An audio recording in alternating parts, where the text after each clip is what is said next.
Oi, tudo bem? Eu sou o Cleber Saidelis, este é o canal Madeira Prima e hoje vamos falar de tratamento da madeira.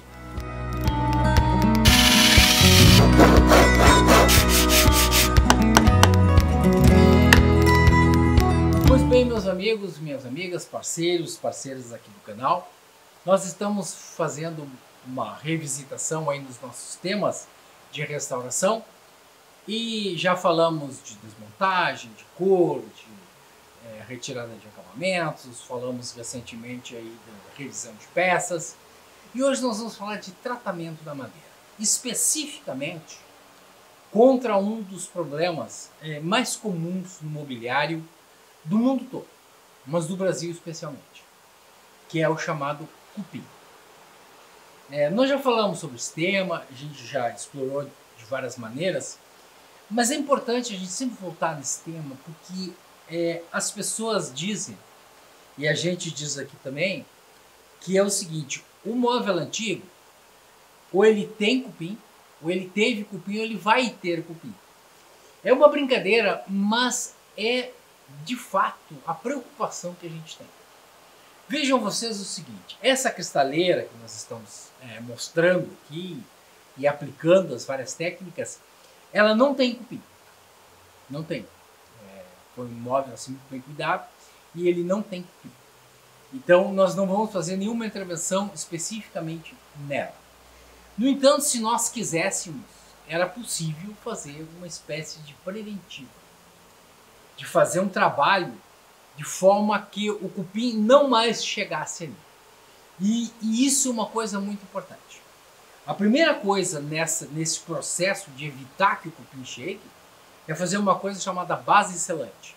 Ou seja, nós fazermos uma camada de selador em todo o móvel, inclusive naquelas partes que normalmente não se faz, dentro de gavetas, embaixo dos pés, na parte de trás do móvel, por exemplo, as pessoas normalmente não passam nada, e é por ali que o cupim chega. Eu vou dar uma explicação depois assim mais detalhada sobre como é que a gente identifica. Eu fiz aqui algumas anotações sobre o cupim que acho importante falar para vocês. Primeiro, existe uma coisa chamada caruncho ou broca.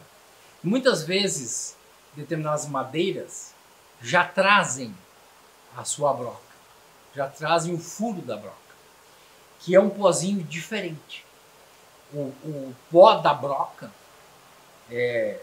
ou do caruncho, como as pessoas chamam, ele é diferente, ele é um pó mais farinha.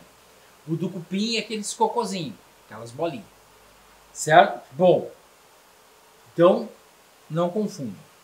Números importantes sobre cupim. Você sabe que no Brasil nós temos 300 espécies descritas. Nenhuma dessas espécies é nativa do Brasil. A grande maioria dos cupins da madeira seca, desse que nós estamos falando, ele é originário da Jamaica. É claro que isso foi feito testes, né, de DNA, enfim, toda uma pesquisa, não sou eu que estou inventando isso. E eles vieram em navios, em móveis, enfim, se espalharam pelo Brasil inteiro. Uma colônia de cupim leva de 2 a 4 anos para se manifestar. Então muitas vezes a gente tem um móvel em casa e a gente nem imagina que ele tem cupim. Quando vê, aparece o pozinho. Como? 2 a 4 anos.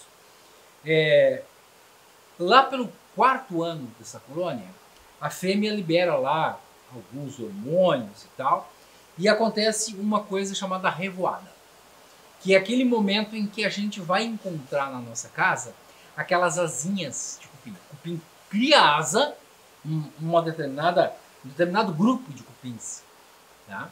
Que são as chamadas ninfas, criam asas e voam. Eles saem da colônia, porque a colônia já está saturada. Então, consequentemente, eles vão criar novas colônias. Saem um número X de indivíduos dentro da colônia, voam por dentro da nossa casa ou nas casas dos vizinhos, ou entram pelas janelas, enfim, fazem aquela revoada e se instalam no móvel. Normalmente eles entram por baixo do móvel. Quando a gente encontrar, então, sinais de infestação. O que são sinais de infestação? Vestígios de asas ou cupins mortos, porque às vezes eles não conseguem Eles vieram de tão longe que eles chegam no móvel, eles não conseguem entrar e fica o cupinzinho morto ali. Né? Batidinhas, por exemplo. Às vezes a gente vê no móvel, a gente tá, em alguns locais que são bem silenciosos, aquele é cupim. Uma outra coisa, ruídos ou estalos. Muitas vezes eles estão comendo partes do nosso móvel e chega lá num determinado momento, ele come uma peça e a peça faz um movimento na madeira, ela claque. Ou seja, aquilo é cupim. E túneis, né, para eliminar as fezes e tal, isso a gente encontra às vezes à vista, né? E aqueles montinhos de fezes, então, do cupim. O que acontece? Então acontece a revoada, se instalam no nosso móvel. Combate a cupim, gente. Em primeiro lugar, o cupim é um inseto bastante frágil. Qualquer líquido químico, álcool, gasolina, thinner, cupinicidas, querosenes, qualquer desses líquidos que a gente despejar sobre o cupim, ele vai morrer. E eu tenho essa experiência própria de pegar assim, uma colônia, abrir um pedaço de madeira daquela colônia, ele despejar um pouco de thinner, estão todos mortos. Então, o que eu estou dizendo com isso? Estou dizendo que a grande sacada, a grande necessidade no momento que nós vamos combater o cupim é atingir o cupim onde ele estiver. Eu tenho uma peça que eu vou pegar e mostrar para vocês. Só um minutinho. Esta peça aqui é uma peça assim, muito emblemática aqui na oficina, que foi um trabalho que a gente fez a restauração de uma Eletrola, aqueles móveis de som da década de 60. E tá muito bonita, né? Peça muito bonita, feitadinha, e de repente eu olhei que tinha um furinho aqui no canto. E aí a gente vira a peça e percebe que na verdade ficou só aquela casca. Então o que aconteceu aqui? O cupim, ele acaba fazendo túneis e vai comendo. Como vocês podem observar, partes mais duras, por exemplo, ele não come. Então eles vão comendo as partes macias. Existem móveis, existem madeiras que não pegam cupim. Por exemplo, o cedro não pega cupim. O louro frejó raramente pega cupim. Madeiras duras, por exemplo, como angico, embuia, pau-marfim, os vários tipos de ipê não pegam cupim. No entanto, essas madeiras têm uma parte chamada alburno, que são os anéis de crescimento, que é o chamado branco. Alguns marceneiros chamam de brancal. Ou seja, o branco pega cupim. Eu já tive móveis de cedro que tinha cupim. E a gente diz, mas como esse cedro ele não dá cupim? Porque ele é amargo. Embora seja macio, ele é amargo, o cupim não come.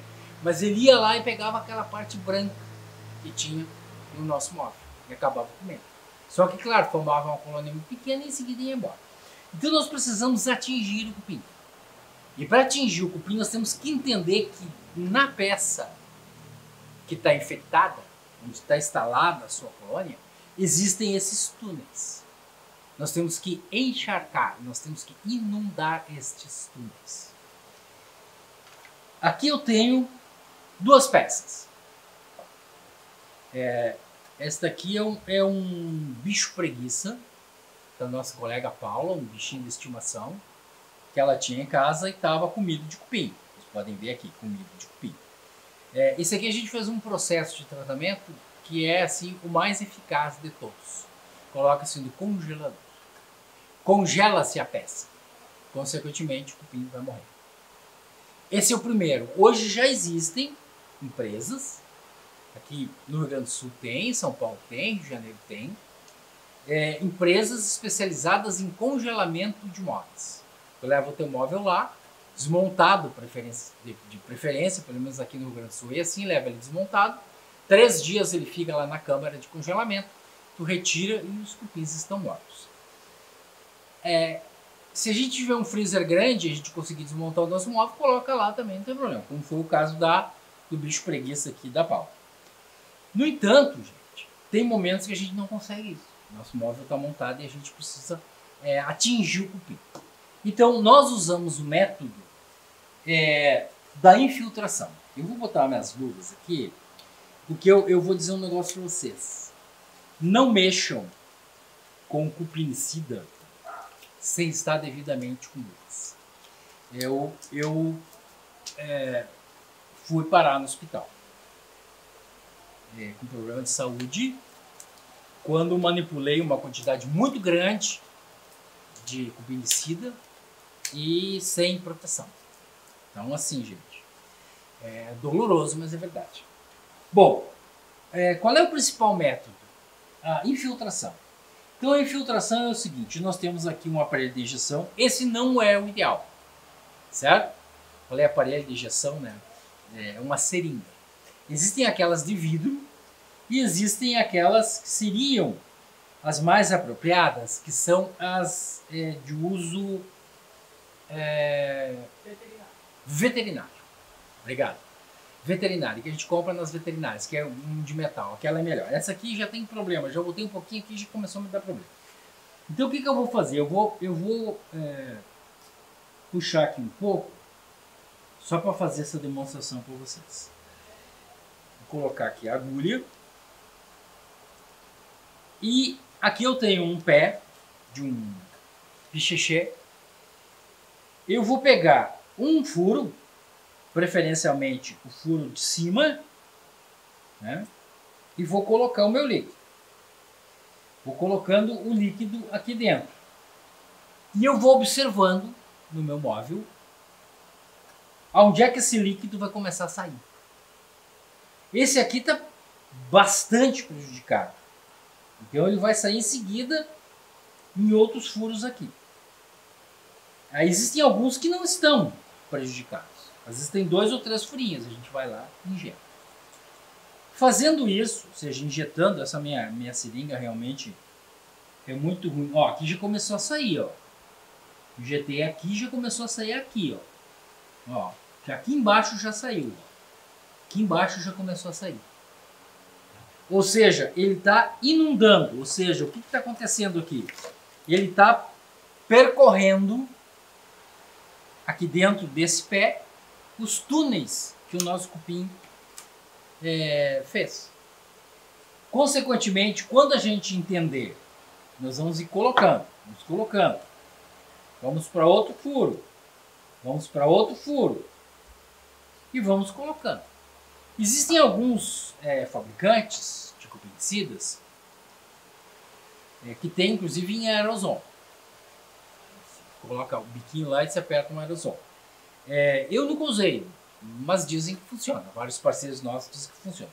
Só que só isso, gente, não basta. Só isso não basta. A gente precisa fazer uma segunda etapa. Esse, pelo menos, é o nosso processo aqui. Uma segunda etapa, que é fazer o abafamento. Depois que nós introduzimos o líquido aqui dentro, e aí eu não quero briga com os nossos amigos que fabricam o cupinicida, mas não vou indicar marca nenhuma. Depois que a gente colocou o nosso líquido cupinicida dentro do molde, a gente vai colocar dentro de uma lona preta. Nesse caso aqui é um saco de lixo. Vamos envolvê-lo. Claro, como essa é uma peça pequena, não vai ter problema nenhum. E passamos aqui uma fita crepe e guardamos por no mínimo 15 dias.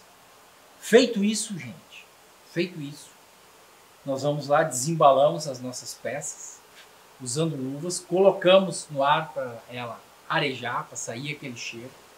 E aí nós vamos tratar da prevenção, que é uma segunda etapa.